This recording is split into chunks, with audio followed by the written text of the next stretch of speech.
There is a version of you that you have been avoiding. You catch glimpses of it sometimes, in the quiet moments before sleep, in the middle of a conversation when you almost say something bold, in the hollow feeling that follows a day spent playing it safe. That version of you is not a fantasy.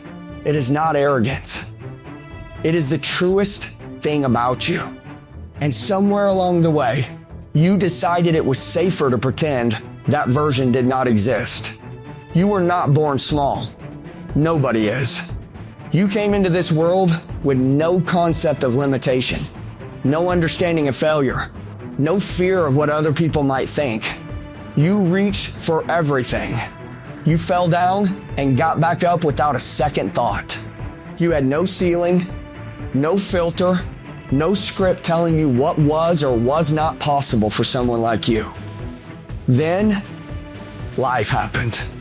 People happened. Experiences stacked up. And slowly, quietly, without you even noticing, you began to shrink. The shrinking happens slowly.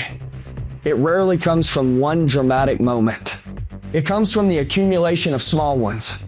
The time you shared an idea and someone laughed. The moment you raised your hand and got it wrong in front of everyone. The relationship where you were told in words or silence that you were too much. The classroom, the workplace, the family dinner where being loud or ambitious or different came with a cost. You learned. You adapted.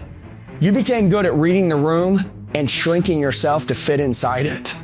You learned to want less out loud, to dream more quietly, to protect yourself from the sting of disappointment by lowering the bar before anyone else could. You called it being realistic. You called it being mature. You called it knowing your place.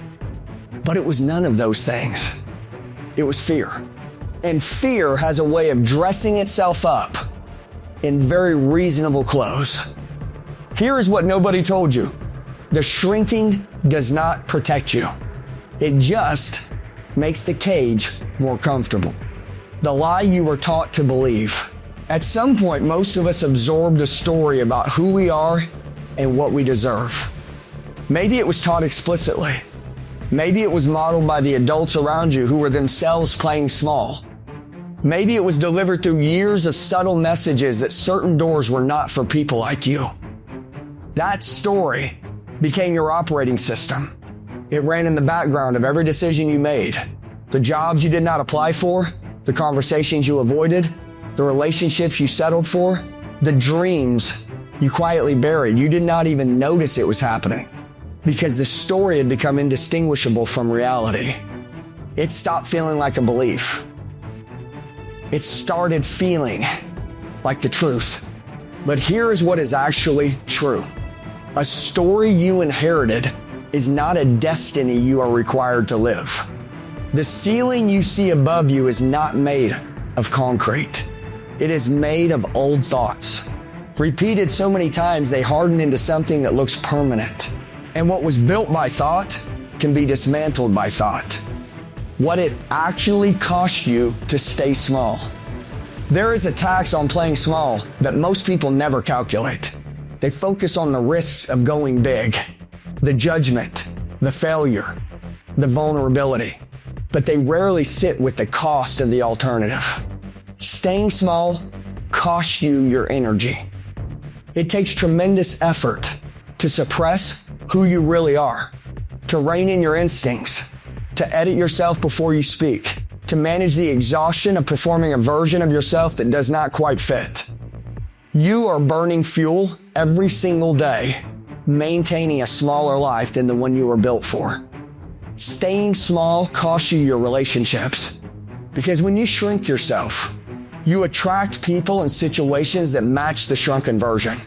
You end up surrounded by smallness, and then you wonder why you feel so alone, so unseen, so chronically unfulfilled.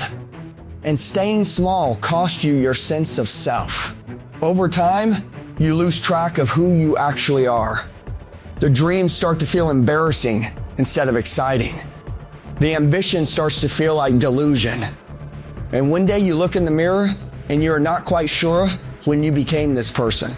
or where the other one went. Expansion is not arrogance. One of the biggest reasons people stay small is that they have confused ambition with arrogance. They were taught that wanting more means you think you are better than others, that standing out is a form of selfishness, that shrinking is somehow noble, humble, virtuous. It is not. Humility is not the same as self-erasure. You can be deeply humble and deeply ambitious at the same time. You can be grounded, kind, and generous while also refusing to pretend that you were made for less than you were made for. Expanding into your potential does not diminish anyone around you. In fact, the opposite is true. When you grow, you give permission to the people watching you to grow as well. Your expansion is an act of service. The fully realized version of you will do things the small version never could. Create more, contribute more, love more, build more, inspire more. Every day you spend playing small is a day the world goes without what only you can offer. The path forward is uncomfortable on purpose. There is no gentle, painless way to stop playing small. Expansion is uncomfortable. It requires you to tolerate the fear of being seen, the risk of failure, the discomfort of being misunderstood. It requires you to act before you feel ready, to speak before you feel certain, to begin before you have permission. The discomfort is not a sign that you are doing something wrong. It is a sign that you are doing something real. Growth lives just outside the edge of what is familiar. And every time you step past that edge, the edge moves. What was terrifying becomes manageable. What was impossible becomes something you did last week. You do not need to overhaul your entire life overnight. You need to make one slightly braver choice than yesterday. One conversation you do not soften. One opportunity you do not talk yourself out of. One moment where you choose to take up space instead of apologizing for existing in it. This is your reminder. You were not put here to coast through a small life, managing other people's comfort at the expense of your own potential. You were not designed to shrink.